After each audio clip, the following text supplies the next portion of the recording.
अस्सलाम वालेकुम नाज़रीन, मैं हूं आसिम खान और आप देख रहे हैं BBN चैनल। आइए देखते हैं आज की टॉप 10 न्यूज़। अमेरिकी सदर डोनाल्ड ट्रंप ने कहा है कि अगर ईरान के साथ मौजूदा बातचीत कामयाब रहती है तो वो ईरान के सुप्रीम लीडर मुस्तफा खामनेई से मुलाकात करना चाहेंगे। ट्रंप ने कहा कि खामनेई जंग ख़त्म करने और अमन मुज़ाकरात में बराह रास्त शामिल है और मुस्तक़बिल में दोनों रहनुमाओं की मुलाकात मुमकिन है।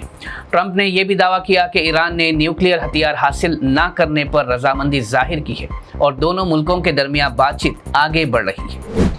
अमेरिकी हाउस ऑफ रिप्रेजेंटेटिव्स ने ईरान के खिलाफ फौजी कार्रवाई ख़त्म करने के लिए एक अहम रेजोल्यूशन मंजूर कर लिया है। इस रेजोल्यूशन के हक में 215 और मुखालिफत में 208 वोट मिले, जबकि चंद रिपब्लिकन अरकान ने भी डेमोक्रेट्स का साथ दिया। इस रेजोल्यूशन का मकसद ये है कि ईरान के खिलाफ किसी भी मजीद फौजी कार्रवाई के लिए कांग्रेस की मंजूरी ज़रूरी हो। ये कदम अमेरिकी सदर डोनाल्ड ट्रंप की ईरान पॉलिसी के लिए एक बड़ा सियासी झटका माना जा रहा है। अब ये रेजोल्यूशन सेनेट में पेश किया जाएगा, जहां इस पर मजीद फैसला होगा। ईरान के फॉरेन मिनिस्टर अब्बास आरागची ने इजराइल को सख्त वार्निंग देते हुए कहा कि अगर इजराइल ने बैरूत पर हमला किया तो इसका नतीजा पूरे इलाके में जंग के दोबारा शुरू होने की सूरत में निकलेगा। उनका कहना है कि लेबनान और इजराइल के दरमियान जारी तनाज़ात ईरान और अमेरिका के दरमियान बढ़ते हुए रीजनल क्राइसिस से अलग नहीं किए जा सकते।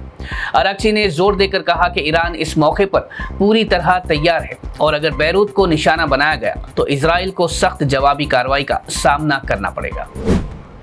कुवैत ने सीसीटीवी फुटेज जारी की है जिसमें कुवैत इंटरनेशनल एयरपोर्ट के टर्मिनल 1 पर होने वाले मुबैना ईरानी ड्रोन हमले का मंजर दिखाया गया है।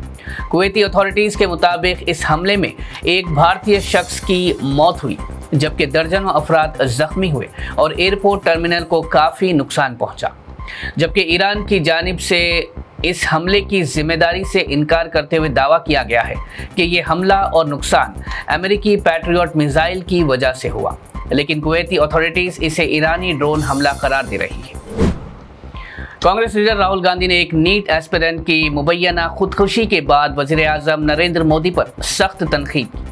राहुल गांधी ने कहा कि गुज़िश्ता 12 सालों में तालीमी निज़ाम को जिस हद तक नुकसान पहुंचा है उसकी कीमत आज पूरी नौजवान नस्ल अदा कर रही है।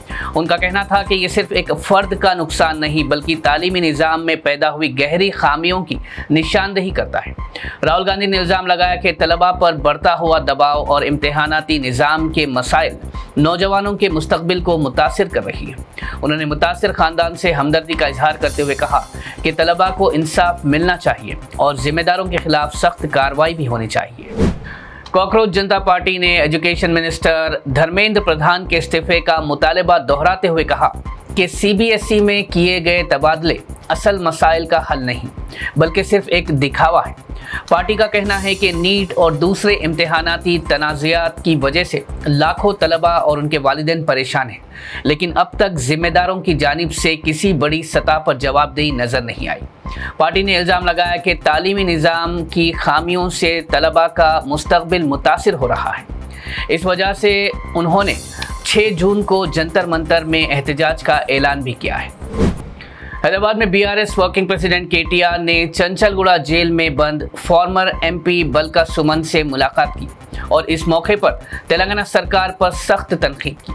KTR ने कहा कि बलका सुमन के खिलाफ केस दर्ज और उनकी गिरफ्तारी सियासी बदले की कार्रवाई है और इससे अपोजिशन आवाज़ों को दबाने की कोशिश की जा रही है। उन्होंने इल्ज़ाम लगाया कि रियासत में हुकूमत मुखालिफ रहनुमाओं को निशाना बना रही है, जबकि असल मसाइल से तवज्जो हटाई जा रही है। KTR ने यह भी कहा कि BRS अपने रहनुमाओं के साथ खड़ी है और इस तरह की कार्रवाइयों का जवाब सियासी और कानूनी दोनों सतह पर दिया जाएगा। हैदराबाद में एनफोर्समेंट डायरेक्टरेट यानी ED ने हीरा ग्रुप मामले में नौहरा शेख की करीबी साथी और पर्सनल असिस्टेंट नाज़नीन अंसारी को गिरफ्तार कर लिया है। ED के मुताबिक नाज़नीन अंसारी पर इल्ज़ाम है कि वो हीरा ग्रुप से मुतालिक जायदादों और माली मामलात में किरदार अदा कर रही थी और लोगों को नई सरमायाकारी के लिए भी राग़िब कर रही थी। तहकीकात के दौरान ED ने दावा किया है कि उन्होंने एजेंसी की कार्रवाइयों और जायदादों की नीलामी में रुकावट पैदा करने की भी कोशिश की। नाज़नीन अंसारी को PMLA के तहत गिरफ्तार किया गया है, जबकि मामले की मज़ीद जांच जारी है।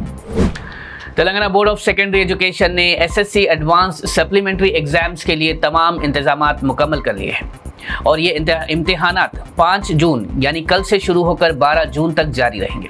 इस साल तेलंगाना भर से 31,000 से ज़्यादा तलबा सप्लीमेंट्री एग्जाम्स में शिरकत करेंगे। बोर्ड के मुताबिक रोज़ाना सुबह 9 बजे से 1 बजे के दरमियान ये एग्ज़ाम्स मुनक़िद होंगे और तमाम एग्ज़ाम सेंटर्स पर सख्त इंतजामात किए गए हैं। तलबा अपने हॉल टिकट्स बोर्ड की वेबसाइट से डाउनलोड कर सकते हैं या अपने स्कूल से हासिल कर सकते हैं। अथॉरिटीज़ ने तलबा को वक्त से पहले एग्ज़ाम सेंटर पहुंचने और तमाम ज़रूरी हिदायत पर अमल करने का मशवरा दिया है। हैदराबाद के राजीव गांधी इंटरनेशनल एयरपोर्ट पर इबोला वायरस के एक मुमकिन मामले के बाद हाई अलर्ट जारी कर दिया गया है। लाइबेरिया से हैदराबाद पहुंचे एक मुसाफिर में इबोला जैसी अलामत पाई गई, जिसके बाद हेल्थ अथॉरिटीज़ हरकत में आ गई। मुसाफिर को फ़ौरन अलग रखकर उनके सैंपल्स जांच के लिए भेज दिए गए। एयरपोर्ट पर इंटरनेशनल मुसाफिरों की स्क्रीनिंग और निगरानी को मज़ीद सख्त कर दिया गया है, जबकि हेल्थ डिपार्टमेंट सूरत हाल पर करीबी नज़र रखे हुए। ऑफिशियल्स ने कहा है कि टेस्ट रिपोर्ट्स आने तक इबोला की तस्दीक नहीं हुई है, लेकिन एहतियातन तमाम ज़रूरी इक़दाम किए जा रहे हैं। नाज़रीन, ये थी आज की टॉप 10 न्यूज़। देखते रहिए BBN चैनल। मुझे दीजिए इजाज़त। अल्लाह हाफ़िज़।